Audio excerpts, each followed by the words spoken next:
Hey guys, it's OctoBinx here and welcome to a behind the scenes CAS video from the making of my latest sparked storyteller entry, The Spellbinding Opera.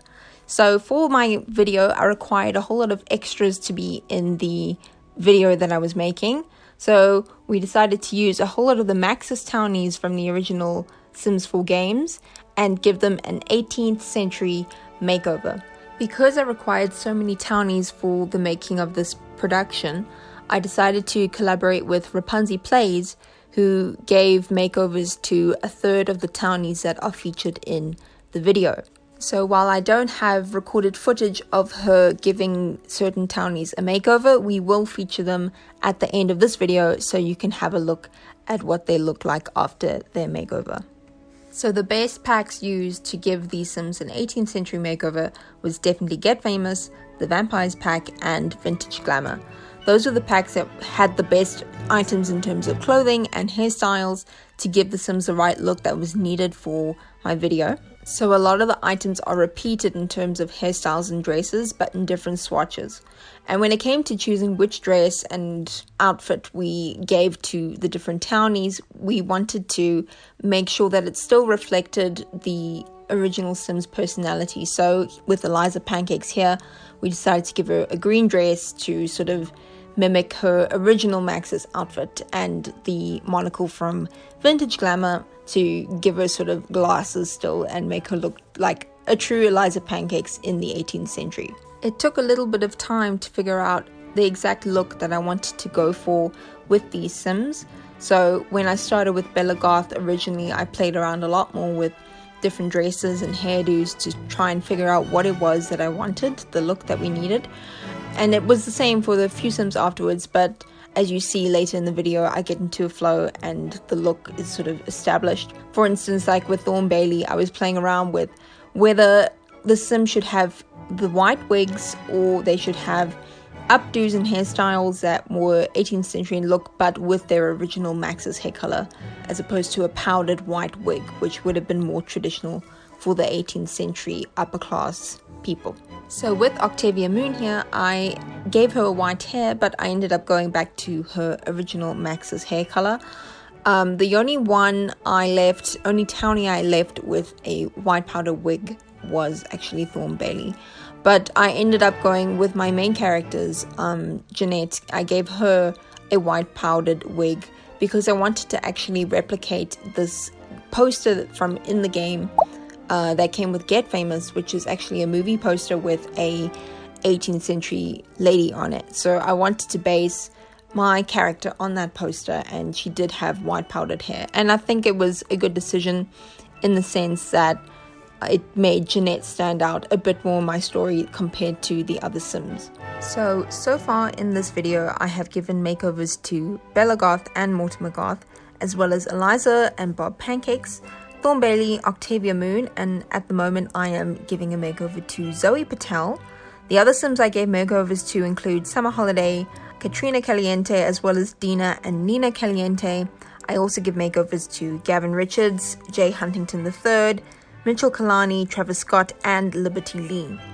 So when it came to deciding which Sims Rapunzel Plays would get to work with and which Sims I would get to work with, we both had particular Sims that we really wanted to give makeovers to. So for me, it was Bella Goth and Mortimer Goth were definitely Sims that I wanted to work with. And also the Pancakes. I really wanted to do Eliza Pancakes and Bob Pancakes. But for Rapunzel Plays, she really wanted to work with the vampires from the Vampires pack. So she wanted to give an 18th century makeover to Vlad, as well as Lilith and Caleb Vitor. And I must say, they turned out so nicely. But the other Sims that she actually gave makeovers to included Cassandra Goth, because I actually kind of forgot about Cassandra, to be honest. So she gave Cassandra a makeover. She also gave makeovers to Don Lothario, as well as Nancy Landgrab, Jeffrey Landgrab, and Malcolm Landgrab. So we had all of the main characters from the Sims games, like the most notable families, the Goths, the Landgrabs, Don Lothario, the Calientes. We tried to cover all the most well-known characters from the game So if you haven't seen my machinima yet, these townies actually make up for the audience members that attend the opera house in my video. And we could have made individual sims to be the audience members for the machinima, but it made more sense to work with townies because it was less time, firstly, but secondly, it added a bit of a nice element to the video to try and spot how many townies, you know, were in the audience and have little cameos essentially. So that was why we decided to go with the townies, is because it was not only fun to actually give them all makeovers and make them look very old-fashioned, but it also helps save time at the end of the day. One of the hardest parts about working with 24 townies in total, aside from the fact that I was using my own characters, which I had about 6 of them. So one of the hardest parts about working with so many townies was actually to get them all in one place for certain shots that I needed. So I must say, I couldn't have done it without the MC command center to help expand the household size and stuff, because it was really, really difficult to get everybody to sit down in the audience in their chairs and everything. That was like probably one of the hardest parts about making that machinima, is getting everybody where they needed to be at the right time, and not like suddenly standing up and doing push-ups on the floor, you know. So that was definitely one of the hardest parts about working with so many townies. As hard as it was getting all the sims onto one lot with having a maximum sim on lot cap and everything, as hard as it was so rewarding to finally see all these sims dressed up to the nines in one place. Like, it was like a transportation back in time with the sims, like to see everybody in an old-fashioned setting wearing these clothes. So it was one of the most rewarding parts about the whole machinima, was actually that. And I just kind of wished that I could have an entire world just filled with sims in old-fashioned clothing with old-fashioned buildings and stuff. Unfortunately, you would still get random townies spawning, you know, the Maxis townies. So you'd get random people in modern clothing walking past your shot that you're trying to film.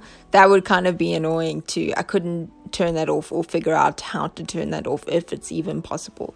So that was still annoying, but yeah, I wish I could have an entirely old-fashioned Sims world. I think it would be so cool to play with.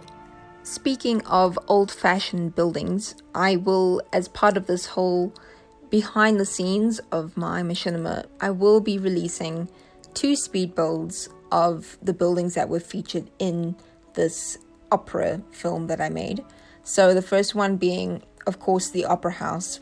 I built the opera house quite a few weeks ago. It was not long after I won the first Spark Challenge with one of my machinimas. So I already back then was planning this whole thing, and I decided to build an opera house, and it was a huge undertaking. Like, it took several hours, so it'll take a while to get the speed build right. I'm still uncertain as to how long I should make the video.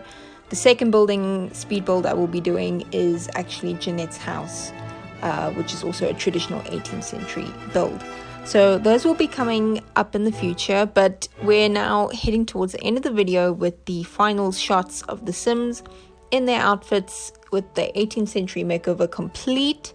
So thank you very, very much for watching this video. If you liked it, please leave a like and a comment down below. Subscribe if you want to see more 18th century content, as there will be more videos coming up in the next couple of days or weeks. I'm not sure yet exactly how soon. But also be sure, if you haven't already, to check out my latest machinima, which these characters feature in, which is the spellbinding opera, A Diva Enchanted. I will link it in this video somewhere, either in the description or in the info box in the actual video. Also be sure to let Rapunzel Plays know what you think of her Sims, which are featuring on the screen right now, because she also really enjoyed making over these Sims from the game and would love to hear your comments, I am sure. So you can catch either of us on Twitter under OctoBinx or at Rapunzel Plays, And yeah, thanks for watching, guys. Take care. Bye.